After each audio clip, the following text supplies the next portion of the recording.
Hello, this is my new MacBook 2019 16-inch laptop, and I just want to show some of the things I like and don't like about it.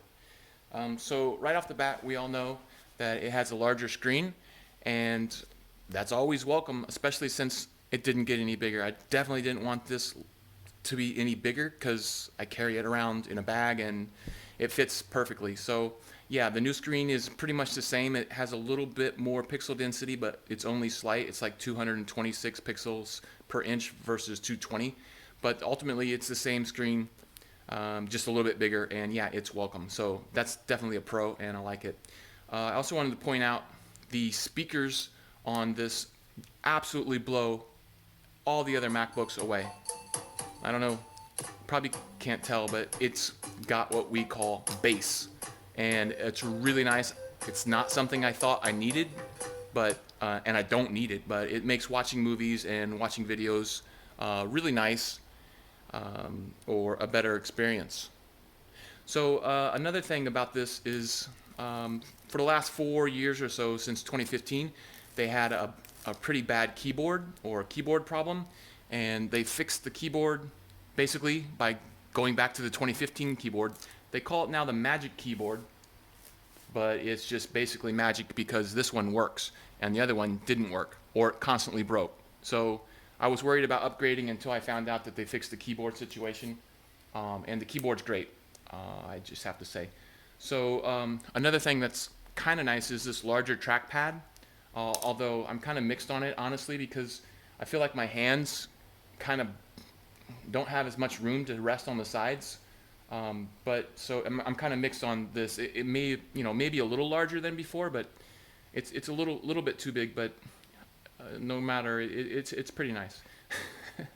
Also, want to say the 2016 or 2019 16-inch came standard with a terabyte, so I didn't have to upgrade and to get the terabyte drive, which is great because if you have a lot of movies or if you have a lot of music or you do 3D or anything like that, it's going to eat up your hard drive pretty fast. Another thing, as I think we all know, Apple got rid of the USB drives and they just have 4 Thunderbolt drives. So what you have to get is one of these things. So I got this for like, I didn't get the official one. I just got one on Amazon for like $30, and it plugs into either side by going into 2 Thunderbolt ports, just like that, and it swaps over to that side too. This is honestly kind of a pain in the butt. I wish they could have just included one USB drive at least, or port, because I don't know, this is stupid in my opinion. So for me, this is a setback. I'm just going to have to switch to USB-C thumb drives that also have a normal USB drive on them, so I can put it in my TV, I can put it in my computer at work. So that's kind of a pain. Another bizarre thing that has changed is the power cord. Okay, so we used to have this feature called like MagSafe or something like that. Here it is for my old computer, my 2015, and it's been standard on MacBook Pros for forever. It basically, if you hit this, it pops out because it's got a magnet there. Well, I don't know why, but they got rid of it. So if somebody hits your cord, your MacBook is going to go flying, because this may pop out, but it may not. And I guess you can get an extra accessory to get the magnet, but why?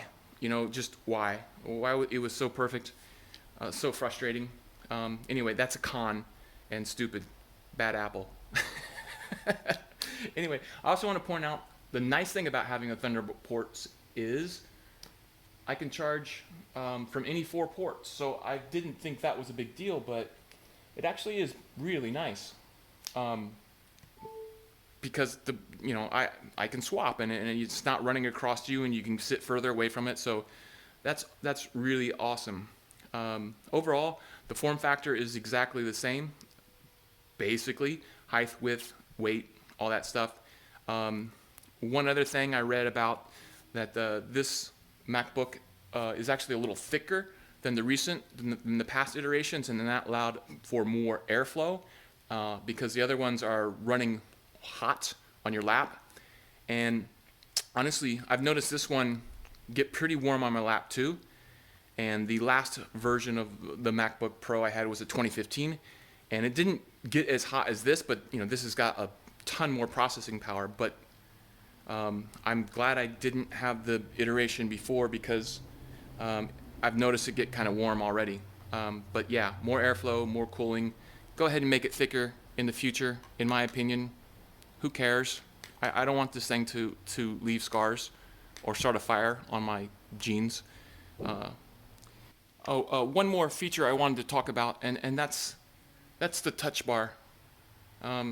There you go. So it's kind of dark, and then you just kind of touch it. I don't know how well you can see that, and it lights up.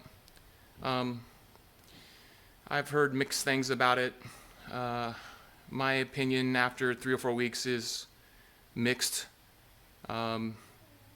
This is not part of the touch bar, but this is the fingerprint reader, and I'm digging that, so that's a pro. And this escape key is separate on this new version. I like that, but I know it wasn't separate before. But this touchpad, like, say I want to turn the volume up. Well, I got to kind of touch the bar to get it to light up. And then, honestly, there's a slight bit of latency. I mean, you can see that. Well, here I'm going, like, one misses. Okay, so it's not a lot of latency, but it's there. Again, touch. Okay, and that part's just annoying. Then if you want to bring up, I don't know, it works okay. Like if you want to like adjust the lighting on your screen or the lighting on your keyboard, you have to hit this little arrow here. Wait. Okay, hit it again. Okay, there it goes. And now here's my standard keys that used to be fixed. And they're quick, but still, when I hit this thing, a couple taps, and I messed up that time. I mean, it's kind of annoying. In theory, it's awesome because it can constantly change depending on what you're doing, but whatever. Okay, one other thing I want to point out about the new MacBook Pro 2019 16-inch is this is the power brick, and apparently they made it stronger, which is great. So it charges faster. It's not that warm or anything, and that's all welcome and good. And the thing is, I mean, this is all they included. I mean, okay, so that it's not a big deal, but what I was looking for was this, So typically you pop this out and you'd slide this in like that, right? And then you got an extension, much longer, right? So yeah, I mean, come on, I spent $3,000 on this computer, so why do I have to buy a cord separately? Obviously I have the cord, but I'm going to sell it to the next person, so that's definitely a thumbs down. Whatever. So that's my impressions after like 3 or 4 weeks. I'm totally digging it. It's going to help for 3D and video processing and things like that, and video editing. So yeah, that's it in a nutshell. So hey, if this video was useful to you, please subscribe and give me a thumbs up. Thanks.